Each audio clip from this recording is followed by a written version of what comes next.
Bonsoir à tous, ravi de vous accueillir ce soir pour ce webinaire Green Horizon Festival avec le magazine Pioche sur les questions de sport accélérer ou ralentir. Alors je m'appelle Maël Besson, moi ça fait une vingtaine d'années que je travaille sur les questions de transition écologique du sport, d'abord au ministère des Sports, puis au WWF et puis maintenant avec plusieurs casquettes en tant qu'indépendant ou bénévole. Et je serai pour ce soir le modérateur de ce webinaire qui sera enregistré. Vous pouvez le revisionner après. Et vous avez le traditionnel module de chat qui vous permet de poser des questions, de réagir si vous le souhaitez. Alors, compétition, performance, intensité, ces valeurs que l'on associe au sport semblent presque décalées par rapport à celles que la transition écologique nous impose d'adopter, la coopération, l'humilité, la modération. Mais le sport peut être une manière de dépasser l'opposition entre ces valeurs et invite à repenser le dépassement et à l'aune de rapport avec soi-même, avec la nature et avec les autres. Alors que la Corse cherche à valoriser de nouveaux espaces, notamment les verticaux, on peut se demander comment elle peut utiliser le sport et travailler avec les sportifs pour préserver son environnement.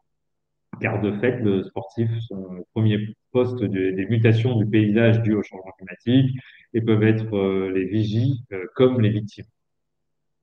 Ainsi, comment utiliser le sport pour sensibiliser à l'environnement et susciter le changement? Quel rôle ont les sportifs dans la prise de conscience? Et quelles actions mettre en place pour pratiquer le sport de manière responsable? Voilà les questions que les organisateurs de ce festival nous ont posées. Et avec moi, pour y répondre, j'ai deux grands athlètes. Nous avons ce soir deux grands athlètes. Ophélie David, qui est, j'ai repris ton palmarès, j'avais oublié qu'il y avait 26 médailles et 64 podiums, c'est assez impressionnant, que ce soit en championnat du monde ou au Winter X Games en compétition de ski cross. Et tu es évidemment sensible à ces sujets-là de protection de l'environnement et tu es ambassadrice de la Water Family. Tu nous expliqueras un peu plus tard ce qu'est la Water Family pour les quelques rares qui ont la désinvolture de ne pas connaître. Et puis on a Xavier Thévenard, spécialiste de l'ultra-trail, qui a un sacré palmarès aussi. Il a gagné trois fois l'UTMB en 2013, 2015, 2018 et qui est pareil, ultra sensible et militant sur les questions environnement, passionné du Lynx, qui est ton voisin, hein, puisque tu es dans le Jura, dans le Doubs, si je ne me trompe pas, ambassadeur de Mountain Rider aussi, de l'ONG, je suis toujours tu nous diras. Bon, Ouais, ouais. première question un peu facile. D'où vient cette sensibilité pour l'environnement et puis cette envie de le défendre? Ophélie, peut-être, en premier? Ouais, ben, bonsoir à tous, ravie d'être avec vous. Euh, Écoute, le ski, en fait, on essaie de le pratiquer le plus possible pour s'entraîner et donc ça nous amène à être sur les glaciers l'automne, l'été, l'automne. Et en fait, si tu veux, le premier choc, ça a été de voir ces glaciers mourir. Notamment, moi, je suis de l'Alpe d'Huez. Et le glacier de Sarenne a été l'un des premiers glaciers en France à mourir. Et d'ailleurs, cette année, c'est vraiment, ça a été vraiment acté. Nous n'avons plus du tout de glace. L'acte de décès a été prononcé symboliquement il y a quelques semaines de ça. Voir ça, en fait, à l'échelle d'une vie, on ne devrait pas la voir. Et ce qui s'est passé, c'est que nous, enfin ma génération et les plus jeunes, on le voit à l'échelle d'une carrière. Donc c'est quand même un vrai choc parce que d'une année sur l'autre, tu reviens sur le même site et réellement, tu vois cet environnement majestueux en fait disparaître et c'est pas à petit feu, c'est à grands pas. Donc ça a été quand même déjà aussi une première claque un peu. Et la deuxième, ça a été l'arrivée de ma fille, donc qui a 24 ans aujourd'hui. Et c'est bête, mais euh, je me, je, et même aujourd'hui, j'ai le sentiment que je ne peux pas échanger des choses énormes. Mais en tout cas, je voulais au moins pouvoir la regarder droit dans les yeux et lui dire que j'avais fait ma part, quoi. et que j'avais essayé d'être à la hauteur en fait de sa génération et à la hauteur de notre jeunesse. Ah, super, merci. Xavier, toi, qu'est-ce qui t'a embarqué dans ces questions-là? Bonsoir à tous. Alors, moi, pour plusieurs raisons, mais déjà, j'ai eu une vie d'enfant dans le Jura à jouer avec le milieu naturel, donc forcément, on est sensible à ce milieu-là parce que voilà, on est tout le temps immergé dedans. Et puis, petit à petit, ben, voilà, en comprenant comment fonctionne le monde, on grandit avec nos sensibilités, nos valeurs, et puis ça a amené à prendre des décisions assez fortes dans mon sport, en tout cas. À un moment donné, je me sentais plus à l'aise de prendre l'avion pour aller faire des trails à l'autre bout de la planète. Ça n'avait plus de sens parce que il y a vraiment deux bouquins qui m'ont mis, qui m'ont fait comme un déclic, quoi. C'est celui de Pablo Servigne, Comment tout peut s'effondrer, et puis celui de Aurélien Barraud sur la biodiversité. C'était le plus grand défi de l'histoire de l'humanité. Et après ça, j'étais j'avais le moral un peu dans les chaussettes. Et puis derrière, je me dis, bah, il fallait que je mette du sens dans ma pratique parce que je me disais, bah, en fait, je suis en train de détériorer un environnement qui me procure du bonheur. Et depuis tout temps, depuis que je suis gamin, le milieu naturel, c'est ce qui me rend épanoui, c'est ce qui fait que je suis heureux, quoi, et avec le trail, avec l'ambiance qu'on peut avoir en montagne. Et du coup, bah, je participais fortement en prenant l'avion à droite, à gauche, à cette dégradation de l'environnement et puis de la biodiversité. Donc du coup, j'ai dit, ben ouais, en plus, j'ai la chance en France et en Europe d'avoir les plus beaux trails au monde avec vraiment beaucoup de nations. Donc voilà, en plus, en trail, on n'a pas un circuit très défini pour mettre aussi des choses dans leur contexte, hein. Je veux dire, nous, on a le choix vraiment de nos courses. Tant qu'on fait des courses de renom comme l'UTMB, ben, ça convient aux partenaires, ça me convient à moi aussi. Et du coup, ben, je pouvais aller facilement me dire je prends pas l'avion sans que ça me porte vraiment préjudice. Et je comprends que pour d'autres disciplines, pour d'autres athlètes, c'est plus compliqué parce que voilà, les circuits sont plus structurés et carrés, quoi. Mais voilà, puis là, aujourd'hui, je continue, hein. Je me suis formé pour devenir animateur de la presqu'île du climat. J'en sensibilise à mon tour des groupes d'athlètes, des entreprises, des écoles, etc. pour justement bien faire comprendre les enjeux de ce qui nous attend demain et puis faire comprendre les ordres de grandeur. Ça, c'est ce qui, à mon sens, est le plus important. Voilà, et puis vers quoi on peut tendre si on n'est pas sage. Donc, j'amène toutes ces petites choses-là au quotidien et puis dans mon quotidien perso cette fois, pas pro, mais j'essaye voilà, de faire en sorte d'avoir une empreinte carbone qui soit diminuée au maximum, quoi. Et d'agir comme ça, soit prendre des décisions et puis même des renoncements, hein, parce que l'avion, c'est un renoncement quand on est dans l'outdoor. Renoncer à Mm. l'avion, c'est pas si évident que ça. Et puis être animateur de la fresque, essayer j'allais dire, de modifier un peu les comportements sensibilisés. Est-ce que ça t'aide à réduire, on peut appeler une éco-anxiété, c'est-à-dire cette, cette angoisse des dérèglements climatiques et de la perte de biodiversité?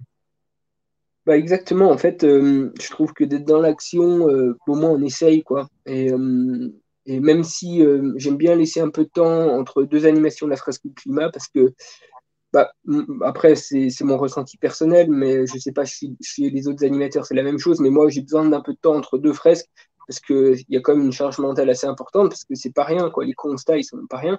Après, même si on amène des solutions et des choses qu'on peut mettre en place en pratique dans son quotidien collectivement et individuellement, eh ben, on peut atténuer ce dérèglement climatique. On a toutes les armes pour le faire, on l'a déjà démontré en plus plein de fois, mais on arrive à le faire. Et finalement, ben voilà, moi j'aime bien les espacer et pour après pour pas être trop en bas moralement quand même.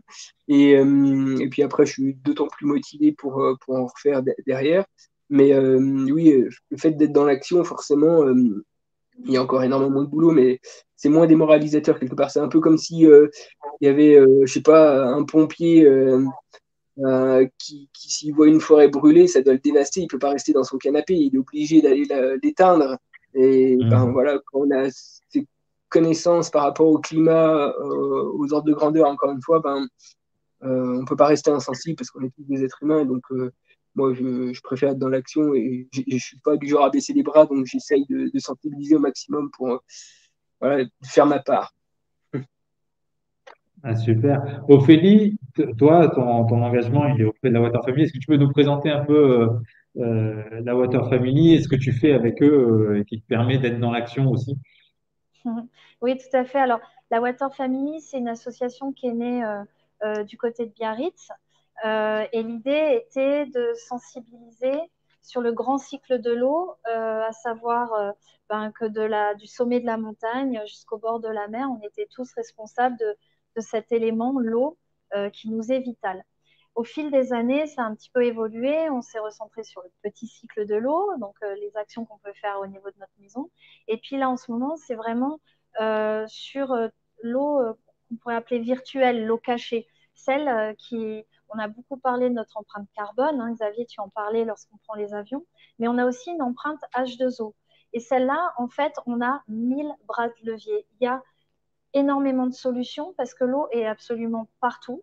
Donc la Water Family, en fait, nous apporte beaucoup d'outils pédagogiques parce que l'idée, c'est de s'adresser plutôt aux enfants, aux gamins. Il faut savoir tous les outils pédagogiques sont validés par le ministère de l'Éducation nationale et sont en libre service, c'est gratuit. On peut aller les récupérer sur le site de l'association. Et de là, en fait, on se rend compte qu'en faisant attention à ce qu'on mange, en faisant attention à comment on va consommer du vêtement, de la technologie, du déplacement, les petites actions du quotidien, celles qui viennent s'additionner petit à petit, mais on est tellement nombreux qu'on a un vrai pouvoir d'impact positif, en tout cas sur cet élément dont on est quand même constitué à 70%, donc c'est pas rien. Voilà. Et c'est. Alors moi, Xav, je suis plutôt d'une nature optimiste. Alors c'est vrai que je me dis, on a de la chance presque d'être à ce moment-là de notre histoire, parce qu'on est vraiment, pour le coup, face à un vrai choix. Et on a le pouvoir de changer les choses. Alors, en tout cas, enfin, bon, moi, je vais approcher de la cinquantaine. Je sais que c'est pas moi qui vais changer les choses. Mais en tout cas, moi, mon devoir et mon pouvoir, il est de mettre vraiment cette génération future, de les écouter, de les aider et de faire en sorte que eux, demain, soient plus intelligents et plus respectueux et que les perspectives d'avenir soient beaucoup, beaucoup moins sombres que celles qu'on a aujourd'hui.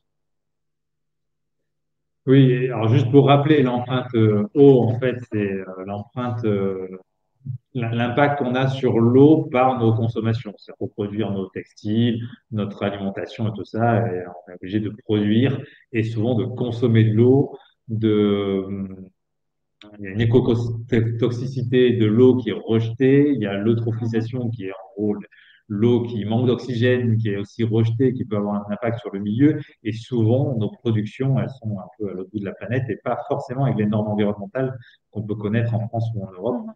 Et c'est ce qui constitue l'empreinte eau.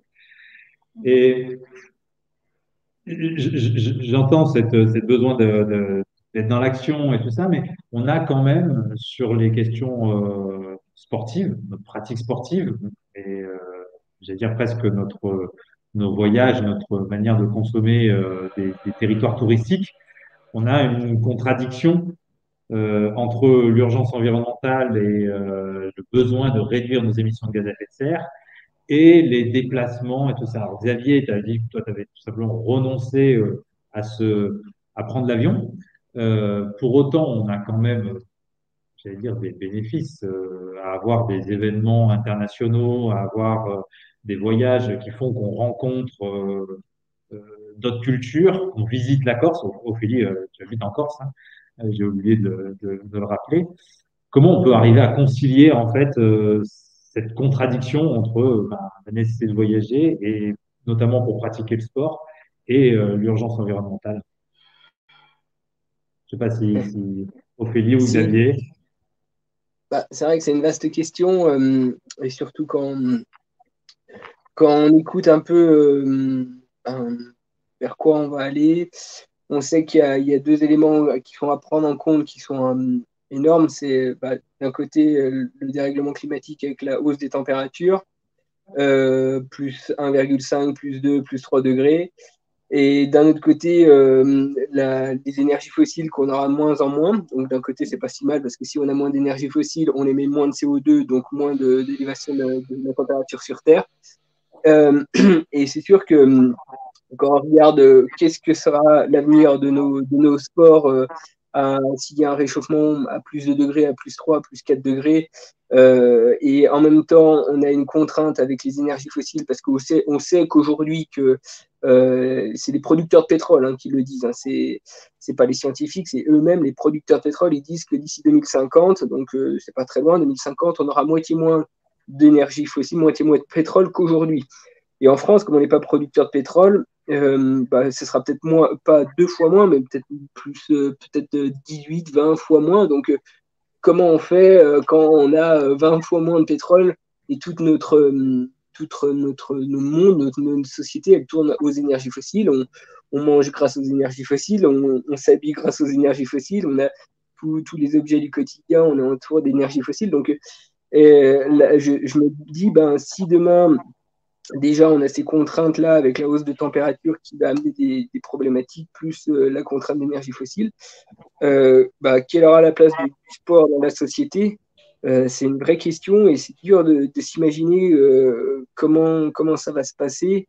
Et, et personne ne peut prédire ce qui va se passer, mais il faut bien réaliser qu'en fait, peut-être que le sport, ça ne sera pas forcément la priorité d'ici quelques années parce que voilà, il y aura d'autres priorités, se loger, se nourrir, se soigner, qui me semble hyper important. Et certainement, il y aura des événements sportifs qui seront revus à la baisse.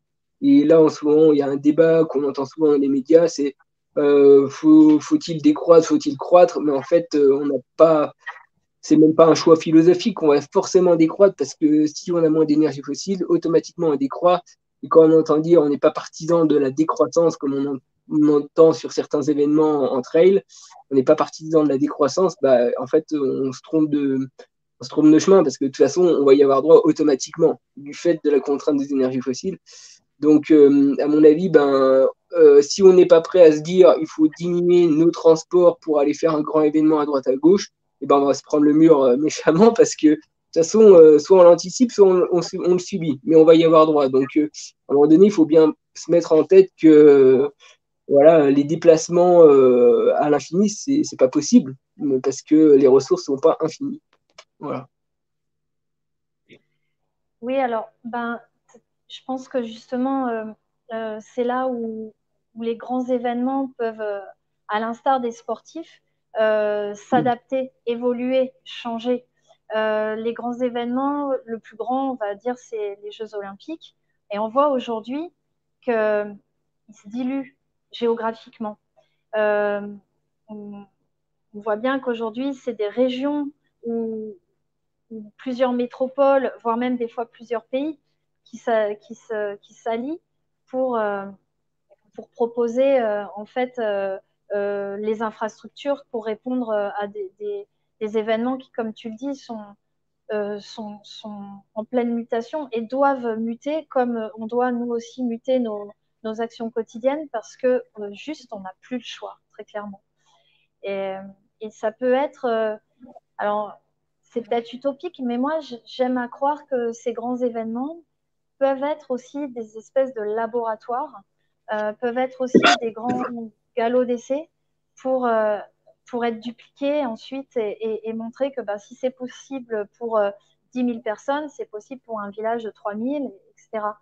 Et, mais c'est vrai que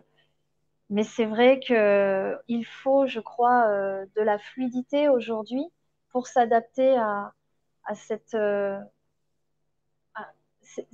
Que tu l'as très bien dit, je trouve, Xavier. En fait, on est le mur, on va se le prendre. C'est juste comment on va se le prendre. Est-ce qu'on va se le prendre très violemment ou est-ce qu'on va se le prendre intelligemment et à savoir en amortissant un petit peu le choc, en préparant peut-être la suite. Encore une fois, moi, je crois beaucoup aux générations futures. Et peut-être que, enfin voilà, Oui, il y a la j'ai cette question espèce de de, vision-là, quoi. il y a la question de comment on atténue nos émissions de gaz à effet de serre et du coup, le dérèglement climatique et comment on prépare à s'adapter parce que effectivement, il sera trop tard pour que rien ne se passe. Il est déjà trop tard pour que on ne connaisse pas un dérèglement climatique un petit peu important, en tout cas plus important que ce qu'on connaît aujourd'hui. Et il va falloir effectivement qu'on s'y adapte.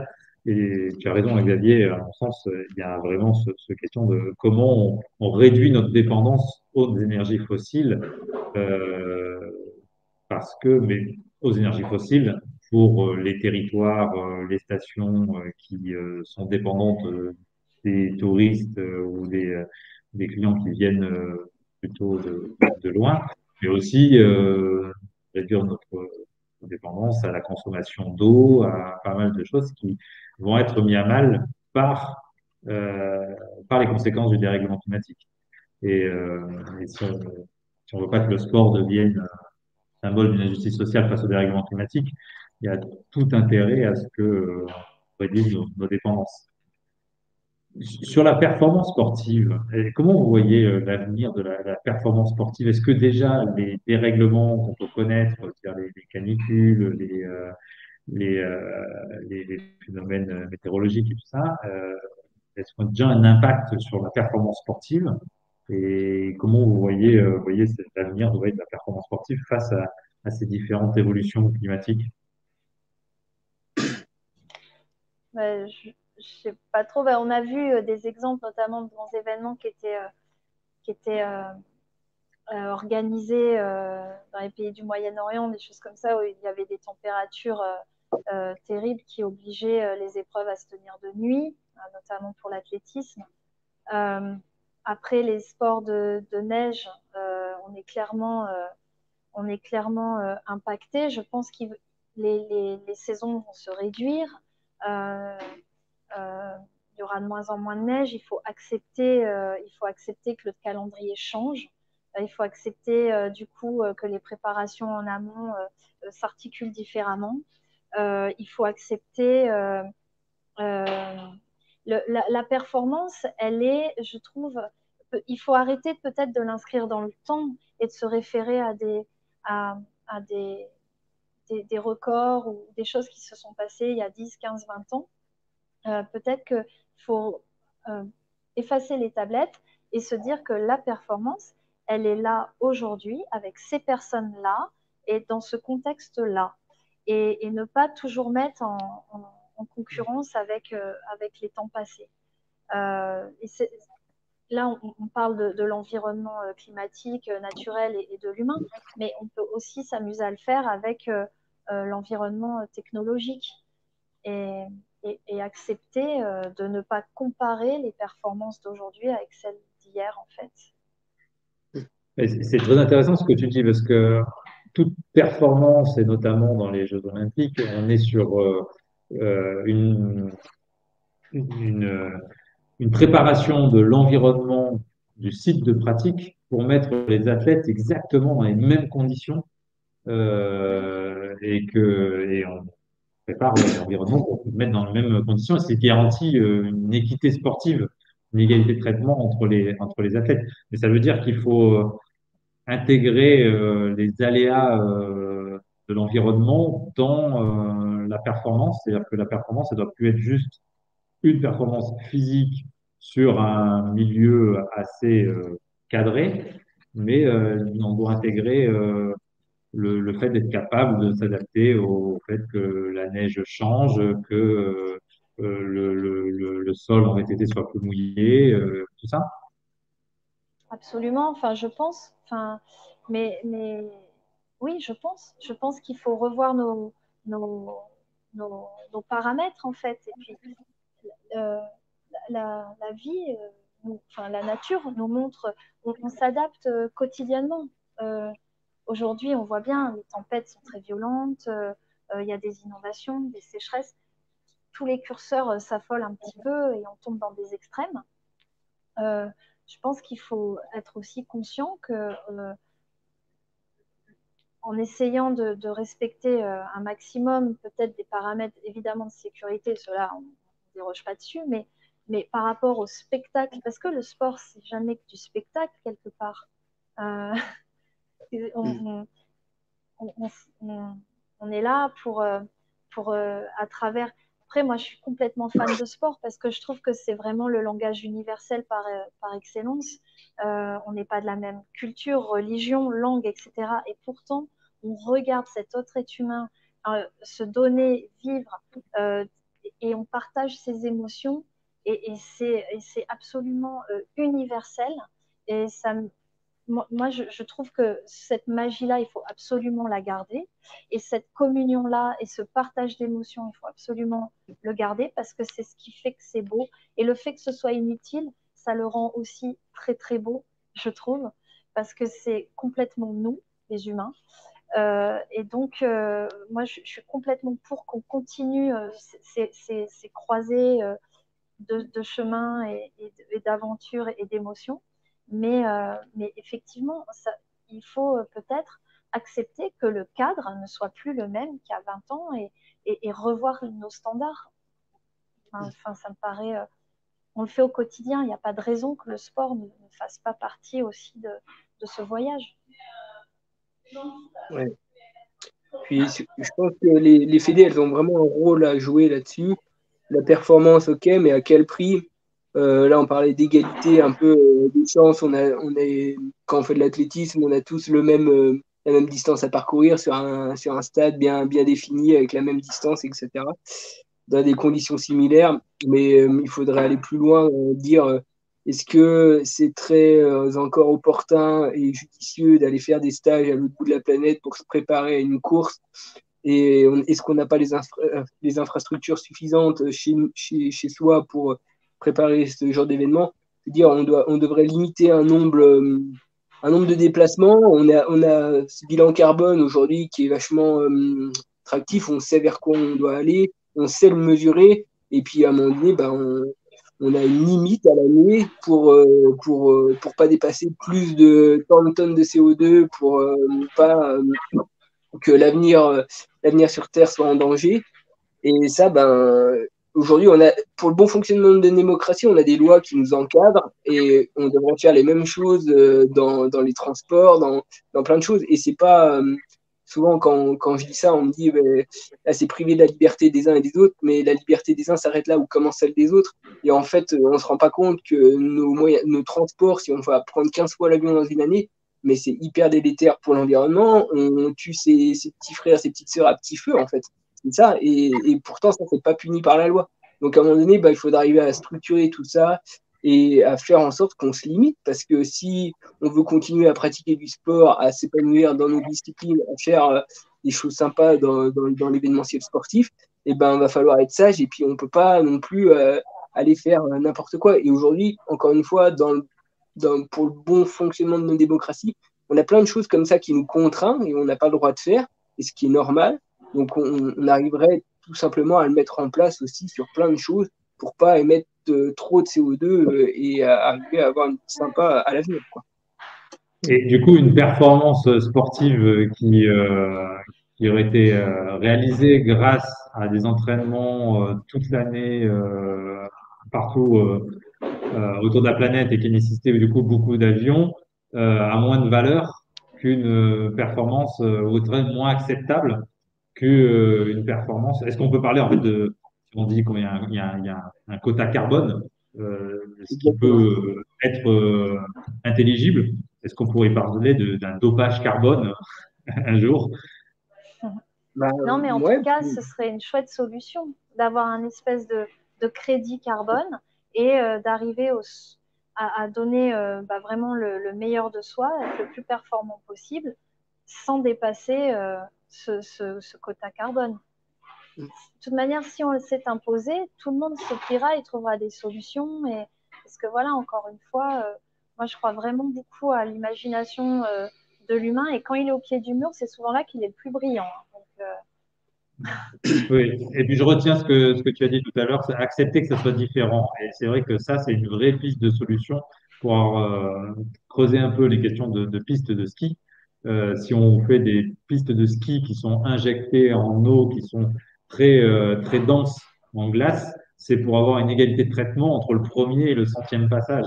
Et en fait, si on Mhm. commence à se dire, bon, bah, toujours dans les règles de sécurité, on s'autorise à ce que ça soit différent, à intégrer le critère environnemental, le critère de l'environnement de pratique dans la performance, bah, c'est sûr que ça nous affranchit de certaines contraintes très consommatrices.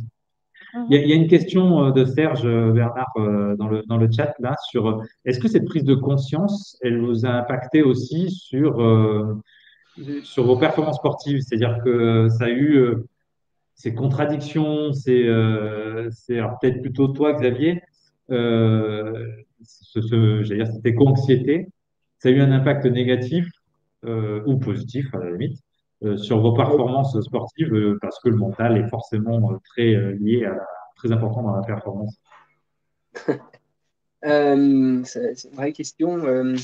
Des fois, après, il y a peut-être des choses qui font plus sens et je me dis, mais en fait, est-ce que je donne la priorité à vraiment vouloir performer? Est-ce que j'essaye de mettre d'autres choses en place avec mes partenaires pour sensibiliser davantage? Alors, peut-être que ça nuit à la performance, mais c'est trop dur à dire. C'est un film, quoi. Je veux dire, et forcément, ça prend pas mal d'énergie d'organiser des fresques, faire des choses de sensibilisation, et ce temps qui nous est, qu'on prend pour faire ces journées de sensibilisation, on ne le prend pas forcément pour récupérer ou, euh, ou s'entraîner. Mais bon, après, ben voilà, il faut aussi varier les activités. Et puis, je pense, pour moi, en tout cas, c'est important de sensibiliser. Et quand je vois aussi, par rapport aux décisions que j'ai prises, plus vouloir prendre l'avion pour aller à l'autre bout de la planète courir, ben, en fait, ça m'a même plutôt impacté positivement parce que je me dis, oh, c'est trop cool, je n'aurai pas de temps à passer dans les aéroports, je pourrais passer plus de temps avec mes profs, de pouvoir m'entraîner à côté de la maison. Financièrement, ben, c'est un petit prix. Ben voilà, tout ça, ça s'envole, quoi. C'est le cas de le dire. Non, mais tu as raison, c'est un vrai choix pour bosser aussi avec la Ligue de football pro. La question, par exemple, des transports des équipes, ils ont des matchs tellement régulièrement que ça impacte la récupération et donc la performance. Et c'est un vrai sujet de comment on arrive à allier les transports qui peuvent prendre plus de temps, du coup, qu'il faut attendre le lendemain, notamment le train, et la performance, enfin la récupération, qui à ce niveau de compétition est ultra important. Mm. Et tu parlais juste de cette annonce d'avoir renoncé à l'avion. Euh, et tu as dit un peu que c'était plutôt positif. Est-ce que ça a changé autre chose, notamment dans l'aura que tu peux avoir, l'attrait ou le renoncement de certains sponsors à te suivre? Est-ce que ça a eu un effet là-dessus? Et ben, en fait, en plus, quand j'ai annoncé ça, c'était pas du tout voulu, hein. L'idée, c'était pas du tout de faire que ce soit qu'on en parle dans les médias ou que ce soit polémique. Mais en fait, on en a beaucoup parlé dans le milieu du trail. Et puis en plus, c'était l'année un peu Covid, et puis du coup, il n'y avait pas grand-chose comme événement, donc on a beaucoup parlé de ça. Et en fait, à un moment donné, je me suis dit, bah, on va voir ce que disaient les partenaires, parce qu'on n'en avait jamais trop parlé avant. Et puis, et là, en fait, ça a été super bien reçu, à ma grande surprise. Bien reçu. Et même là, j'ai quand même, depuis quelques années, là, j'ai 2, 3 ennuis de santé. Et malgré ça, j'ai énormément de demandes de marques qui aimeraient s'associer à moi parce que j'ai cette image un peu de coureur vert. Et on voit que ben, finalement, ça c'est bien dans l'air du temps. On essaye de faire en sorte de préserver l'environnement, etc. Alors, bien sûr, il y a du greenwashing dans tout ça. Et il y a plein de boîtes auxquelles j'ai dit non parce que je ne me retrouvais pas dans les valeurs et dans ces convictions parce que pour moi, c'était faux, quoi. Et ça, ben, Tu ne donneras pas des ouais, noms? non. Non, mais voilà, quoi. Je veux dire, je pensais pas que ça allait avoir cet engouement-là et puis que j'allais avoir autant de demandes après cette prise de position, quoi. Il y a une question de Timothy.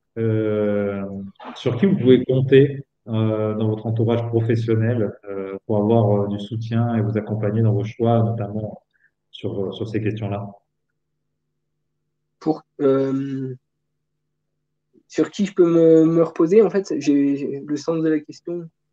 Ben, je pense que le sens de la question, est-ce que les coachs, l'entourage proche, euh, le voient comme quelque chose de positif et vous encourage, vous nourrit sur la réflexion et tout ça, ou au Mm. contraire, plutôt inquiet, enfin, pour avoir échangé avec pas mal d'athlètes sportifs, par exemple, la réduction de la consommation de viande et de produits d'alimentation carnée, c'est quelque chose qui peut être assez mal perçu et très déconseillé par les coachs, les nutritionnistes, parce que Mm.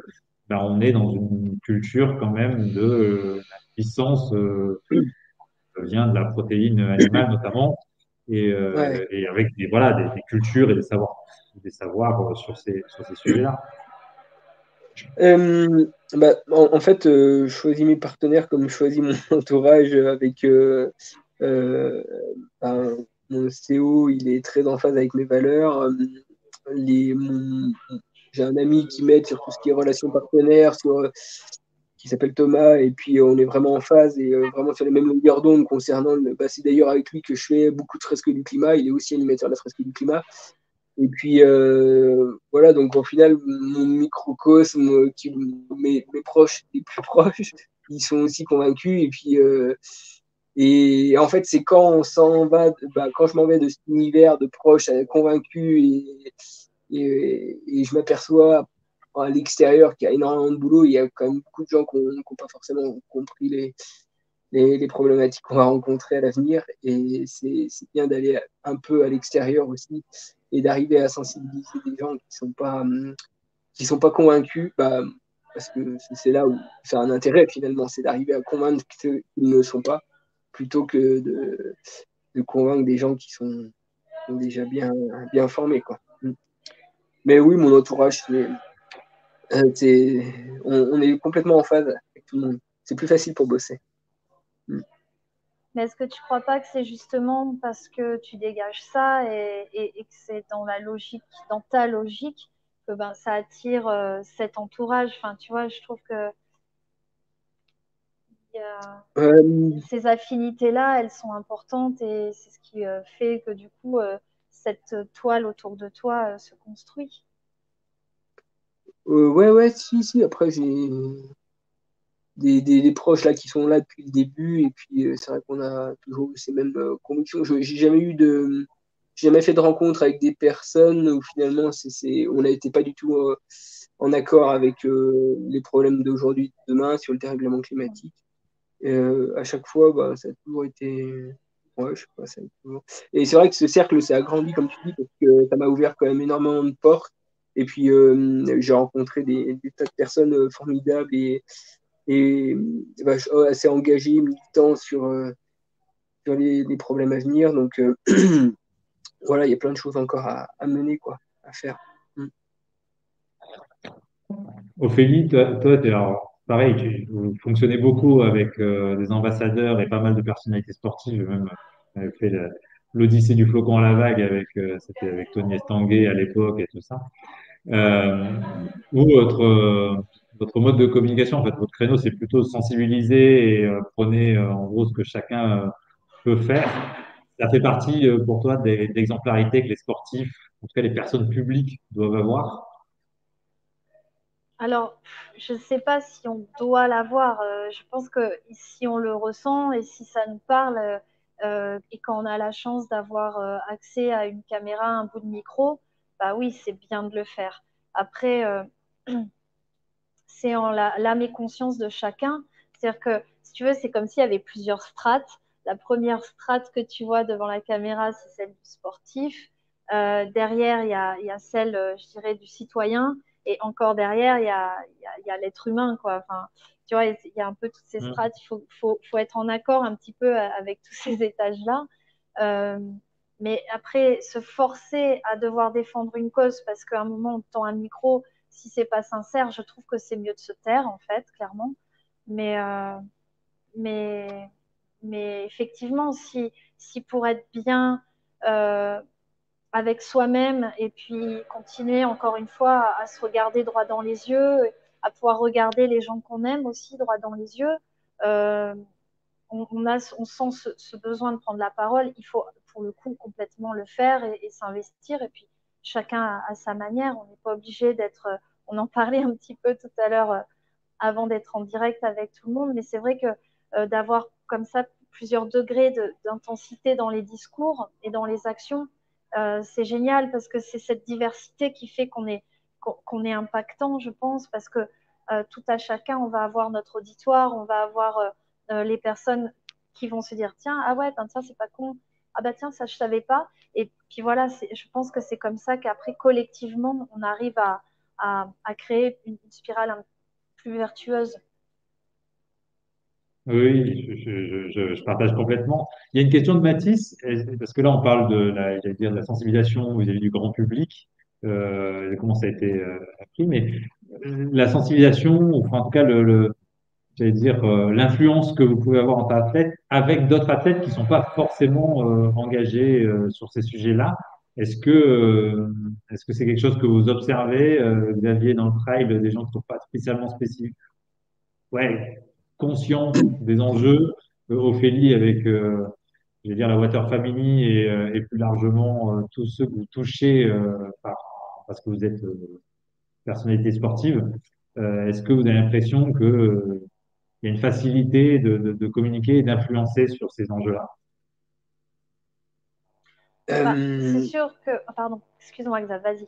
non, non, non, mais non, mais il y a pas de souci. Et du coup, bah, en tout cas, nous, les sportifs, je pense que clairement, on a un rôle à jouer pour donner la bonne parole et puis essayer de sensibiliser au maximum via nos réseaux parce que c'est bête, mais quand tu regardes dans la société, ben, tu te rends compte que le scientifique qui a vraiment beaucoup de choses à dire et qui sont très importantes, il est malheureusement pas écouté. Et puis un sportif, ben, dans la société, il est un peu plus audible. Alors on va savoir pourquoi, parce que c'est peut-être le côté perf où ils sont peut-être plus attachants, j'en sais rien. Mais il y a un vrai intérêt que les sportifs transmettent la bonne parole et puis fassent comprendre ces problématiques-là au plus grand nombre avec nos communautés, parce que on a des plus ou moins grandes communautés pour certains. Et, et souvent, on entend dire ouais, mais moi, je suis pas irréprochable, je peux pas parler de ces problématiques-là parce que déjà, moi, il faudrait que je fasse plein de choses. Mais si on attend tous d'être irréprochables pour parler de dérèglement climatique, etc., et ben, personne ne le fait parce que personne n'est irréprochable. À partir du moment où on vit dans ce monde mondialisé, qu'on se déplace, qu'on fait des courses, etc., voilà, on contribue à ce dérèglement un peu climatique. Alors après, on peut le faire de différentes manières pour l'atténuer au maximum. Mais voilà, c'est pour ça que nous, dans le milieu du trail, on avait essayé d'inciter des coureurs. Chaque année, on avait ce petit rituel dans le trail à mettre le bilan d'année avec le nombre de kilomètres parcourus en montagne, le nombre de dénivelés, le nombre d'heures d'entraînement, etc. Et puis, depuis 2 ans maintenant, on a essayé de mettre ça en place avec quelques athlètes pour qu'il y ait une espèce d'émulation, c'est de mettre son bilan carbone. En plus, c'est très simple à faire, le bilan carbone. On va sur nos gestes du climat, ça prend 15 minutes pour le faire assez facilement. Et à la place de mettre son bilan d'entraînement annuel, et ben on met son bilan carbone avec les événements qu'on a fait, etc. Andy Simon l'a fait là, dernièrement.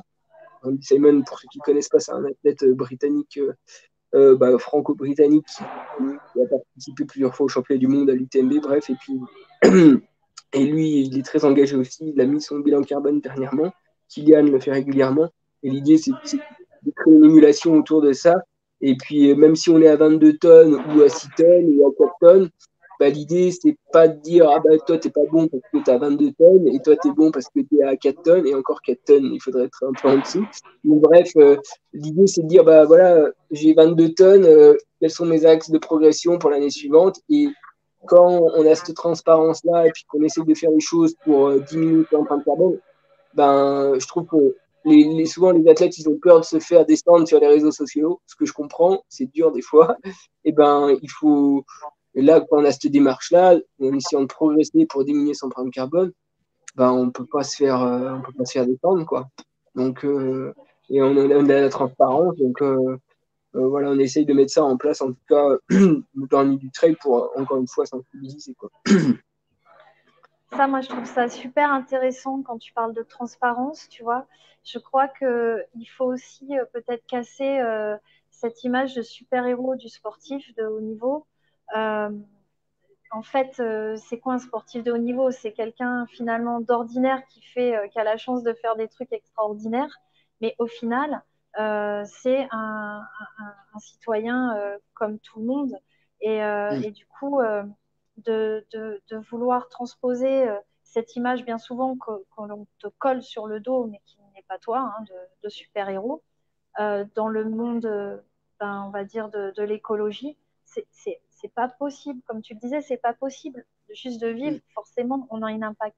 L'idée, c'est, et je trouve ça génial ton discours, de dire, je vais faire mieux, voilà où j'en suis, et l'an prochain, je vais faire mieux. Et voilà ce que je fais aujourd'hui, mais demain, voilà ce que je peux faire pour être mieux. Et ça, cette démarche intellectuelle, elle est super positive, elle est intéressante. Et c'est le premier pas, et souvent c'est le plus dur, et c'est ça le premier pas, un bilan et une envie d'action pour être moins impactant. Je crois que c'est là où réside sûrement la solution, dans juste cette volonté d'être d'être moins, parce que ça va être plus cool. Exactement. Plus cool, ouais. Et, Bon, et, quoi, et ça sur, fait plus cool. et Ophélie, sur ma question de l'influence que vous pouvez avoir sur les autres athlètes, est-ce que c'est quelque chose que Ouais, vous alors, ben, observez?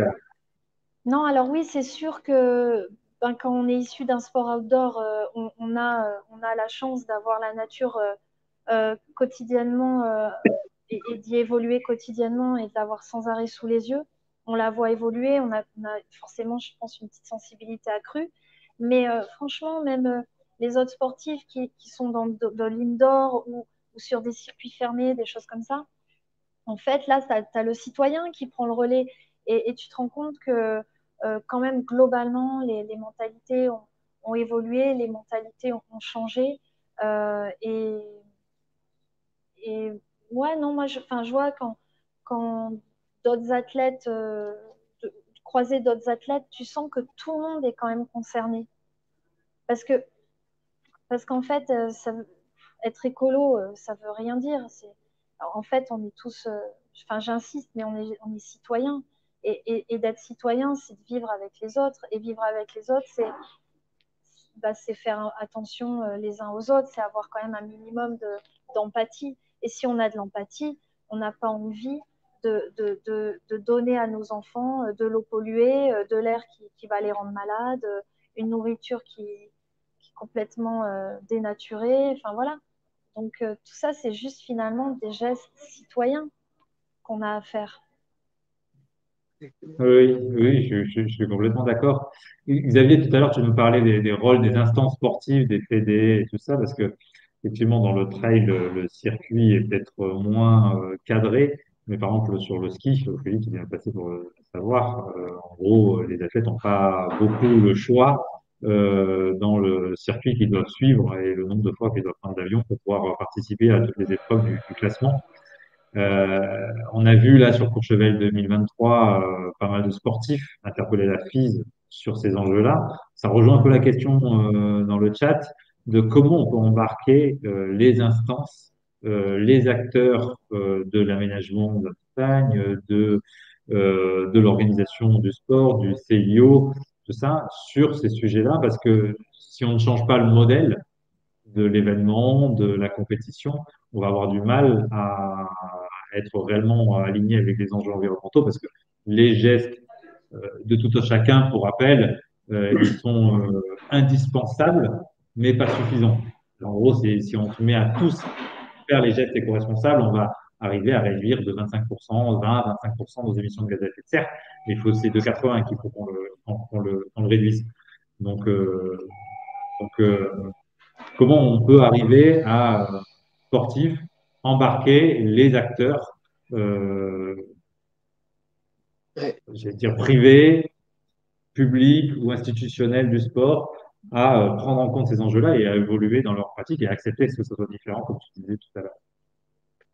C'est vrai que c'est une vraie question, ça. Comment faire pour les amener au changement? Et c'est difficile. Euh, Moi, je pense que, en tout cas, là, quand je vois les fresques du climat, encore une fois que j'anime, ben, les individus ils réagissent tous de manière différente. Et je pense que ce truc-là, c'est vraiment un super outil. C'est une vulgarisation du rapport du GIEC. Personne ne va lire un rapport du GIEC, c'est 6000 pages ou plus. Et en 3 heures de temps, on participe à une animation de la fresque du climat, on voit vraiment vers où on va, on amène des solutions. Et, et puis, tout être humain, il est pas, voilà, il est sensible au constat, quoi. Je veux dire, à un moment donné, ben, ces prises de conscience, ça doit passer par du passage à l'acte, traduire par du passage à l'acte derrière. Mais à mon avis, moi, j'essaierais d'amener des solutions comme ça, concrètes, avec un temps de formation dédié pour les grandes instances qui comprennent bien vers quoi on va. Parce que la problématique, c'est qu'en fait, il y en a plein qui ne sont pas formés. Là, pour donner juste un exemple, j'ai fait une fresque du climat l'année dernière avec Thomas, mon ami, au ministère des Sports, avec la ministre, avec tous ses conseillers. Aujourd'hui, on a quand même, il y a eu des accords de Paris qui sont passés en 2015 et les accords de Paris, ils ont dit, les États membres qui ont signé ces accords de Paris, il ne faut pas dépasser le réchauffement planétaire à plus 1,5 degré et arriver à la neutralité carbone d'ici 2050. Donc là, plus 1,5, on y est presque, depuis le niveau pré-industriel, hein, plus 1,5, et on va certainement aller vers les plus de degrés d'ici la fin du siècle si on continue comme ça. Mais je veux dire, dans la salle, quand on leur a posé la question à combien de tonnes de CO2 fallait être par an, par personne, pour respecter les accords de Paris, et tendre vers la neutralité carbone d'ici 2050, eh ben, il n'y a pas un conseiller qui nous a dit qu'il fallait être à 2 tonnes, quoi. Et en fait, bah, il y a un défaut de formation. Nous, on était assez stupéfaits parce que c'est quand même eux qui sont censés nous diriger. Et en fait, ils n'avaient pas les. Mais en plus, on ne peut pas leur reprocher qu'ils ne le savent pas parce que en fait, ils ont un agenda de ministre et ils ont plein de choses à faire à droite à gauche. Ils sont submergés par les informations et en fait, ils n'ont pas le temps de se poser pour apprendre des choses qui sont très importantes comme ce qu'on va avoir. Donc, ben ça, ou voilà, après, ben, je sais pas ce que. Nous, on a semé des graines là au ministère des Sports l'année dernière et j'espère que il y a des choses qui vont en découler, on verra bien. Et puis, ben, au moins, on a essayé. Et pour donner un autre exemple, l'année dernière, mais qui ne veut pas aller dans le bon sens cette fois, et des fois, je me dis, mais qu'est-ce qu'on a fait pour que ça prenne pas? C'est l'année dernière à l'UTMB, on a organisé une fresque du climat avec quelques organisateurs de l'UTMB, hein, il n'y avait pas toute l'équipe, mais quelques-uns. Il y avait des organisateurs, les organisateurs du marathon du Mont Blanc, des médias, des équipementiers, des athlètes amateurs, pros. Et on a fait plein de fresques du climat à l'issue du TMB l'année dernière. Et du coup, c'était chouette. On tentait les gens intentionnés qui avaient envie d'en apprendre plus. Et puis, quand on voit l'évolution jusqu'à cette année sur l'UTMB, ce qui a été fait, c'est le partenariat avec Dacia, quoi. Et on se dit, mais en fait, soit on n'a pas été bon dans notre discours, on n'a pas sensibilisé de la meilleure manière, mais c'était la pire des choses à faire, quoi. On fait une fresque du climat, et puis en fait, la réponse derrière, c'est le partenariat avec Dacia. Et là, on s'est vraiment posé des questions de savoir, ouais, bah, en fait, les gens pas totalement ils n'ont pas forcément pris conscience et pas passé à l'acte. Là, pour le coup, c'était une mauvaise expérience et j'espère que ça va revenir dans l'autre sens. Mais ouais, des fois, sensibiliser, c'est bien, mais c'est toujours bien de toute façon, mais bon, ça fait son petit bonhomme de chemin plus ou moins lentement, quoi.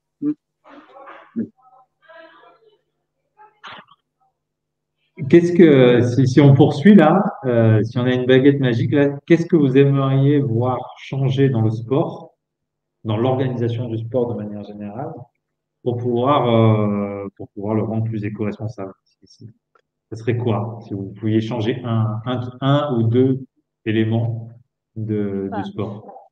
moi, je vais peut-être enfoncer une porte ouverte, mais clairement, ce serait, les transports. Si on règle cette question, déjà, je crois qu'on réduit fortement nos, nos émissions CO2. Et puis ensuite, C'est-à-dire voilà, ne plus être obligé de faire le circuit international et de pouvoir en fait faire ta performance sportive depuis chez toi. C'est ça? ah, bah, ça existe avec le e-sport, hein. Bon, après, tu me Bon, diras, le réseau, Internet, ce qu'on est en train de faire, ça coûte aussi de l'énergie. Bon. Mais non, je sais pas, peut-être, oui, repenser les calendriers, euh, accepter aussi qu'il y ait plus de temps entre différentes épreuves pour peut-être prendre le train, le bateau, des choses comme ça. Mais mais je pense que là, c'est quand même assez utopique. Mais ce serait, ouais, voilà. Tu parlais de baguette magique, hein. Donc, inventer la télétransportation, zéro émission CO2. Euh, si on reste dans le rêve et le fantasme, ce serait, en fait, réussir à, comment dire, à satisfaire quelque chose qui est assez humain, euh, l'envie d'avoir toujours ce nouveau là, et pourtant être dans la frugalité. Euh, voilà, ce serait réussir à faire cette espèce de grand écart intellectuel. Euh, Parce que bon, bah voilà, nos équipementiers, ils nous ont quand même donné des sous et ils ont pu nous payer et nous, on a pu vivre de notre passion. Enfin, moi, c'est le passé, c'est pour ça que je le dis au passé. Mais c'est parce qu'il y a des gens qui achetaient leurs produits et qui consommaient. Hmm. Donc, il y a ce désir aussi de la nouveauté, il y a ce désir d'avoir un bel équipement pour aller se faire plaisir ensuite dans sa discipline, dans son activité sportive. Et en même temps, il faudrait réussir à ce que ce désir ne coûte pas trop à la planète et donc il y a un espèce d'équilibre avec la frugalité. Enfin, je sais pas, tu vois, un truc, je saurais même pas vraiment le formuler, mais l'idée serait là, quoi. ouais. Mais après, est-ce que d'avoir le dernier équipement tout le temps, ça nous rend plus heureux? C'est Ah une non, c'est ça, c'est Bah, sûr c'est que la non. question que je me suis posée quand tu disais réduire notre dépendance aux énergies fossiles. C'est de la décroissance. Enfin, c'est de la décroissance de quoi? C'est de la décroissance d'un niveau Moi, je crois que économique, mais ça peut être de la croissance en qualité de vie, ça peut être plein de choses en fait. c'est ça. Je exactement. trouve Ouais. trompeur ce terme de décroissance. Ah ben Voilà, on peut voilà, moi croire je à l'aime plein de pas choses. ce terme de décroissance. Et puis je trouve qu'il fait peur à tout le monde et on a l'impression d'un retour à l'âge des cavernes. En fait, non, on est dans l'évolution. On évolue. Notre environnement évolue et nous, on doit évoluer avec. Et on a fait ça depuis qu'on est des chasseurs-cueilleurs. On a Et le toujours sport a évolué. toujours évolué. Et le sport a toujours évolué. Donc, je crois que voilà, il faut casser cette espèce de schéma mental très cristallisé et se dire on doit évoluer parce que notre environnement évolue. Maintenant, le vrai challenge, il est d'évoluer dans le bon sens, dans un sens plus vertueux. Et assez Xavier, si tu rapidement. pouvais changer un truc dans le sport, Bon, je crois qu'Ophélie a bien résumé les choses. C'est vrai que le transport, c'est quand même le domaine dans lequel l'empreinte carbone est le plus important dans les événements. Donc, arriver à faire diminuer ces empreintes, les empreintes carbone du transport, on a des solutions, hein, espacer les événements, en tout cas dans le trail, nous, c'est ce qu'on avait soumis à l'UTMB, un UTMB tous les 3 ans, 4 ans. Et à l'international, après, on peut faire un événement UTMB avec quelques pays européens. Et puis en plus, ça serait assez dense. Et puis ceux qui arrivent en train, on leur donne directement la veste finisher. Non, mais voilà, il y a plein de choses à faire pour diminuer le transport, euh, espacer les événements, forcément. Et, euh, et puis ouais, essayer d'arriver à cadrer un petit peu tout ça pour qu'on ait un avenir sympa, parce que ce serait dommage de ne pas pouvoir faire du sport tout simplement et puis de pratiquer comme on veut parce que si on s'il y a une hausse de la température de là où on voit bien on est à plus 1,5 à plus 2, ben, on s'imagine un peu les conséquences que ça pourrait avoir. Donc encore une fois, la place du sport dans la société, je ne sais pas comment elle sera, mais est-ce qu'on aura du temps pour le pratiquer comme on on le a vu que souhaite? pendant le Covid, ça pouvait ne pas être une activité essentielle. C'est pas une Et activité pourtant, essentielle. Et Et pourtant. pourtant. Ouais. Ben, merci. Merci pour cet échange. Ça sera notre mot de la fin. Et pourtant, le sport est si Et pourtant. essentiel, même si essentiel de, dans ces moments de tension qu'on va connaître face à ces changements, parce que ces changements sont toujours des moments de tension. Le sport va être encore plus essentiel, à mon avis, et pour le vivre ensemble, tout simplement. Merci beaucoup, en tout cas, pour cette heure passée ensemble. C'était très intéressant. J'espère que les auditeurs ont pu apprécier aussi. Et puis, n'hésitez pas à revisionner cette webconférence et à la partager si elle vous a plu. Merci, Ophélie. Merci. Merci, Merci à Xavier. vous. Merci à toi. Merci, Ophélie. Merci. Merci Xavier. Au Ciao, revoir. Bonne ciao. soirée à Au revoir tous. tout le monde. Ciao.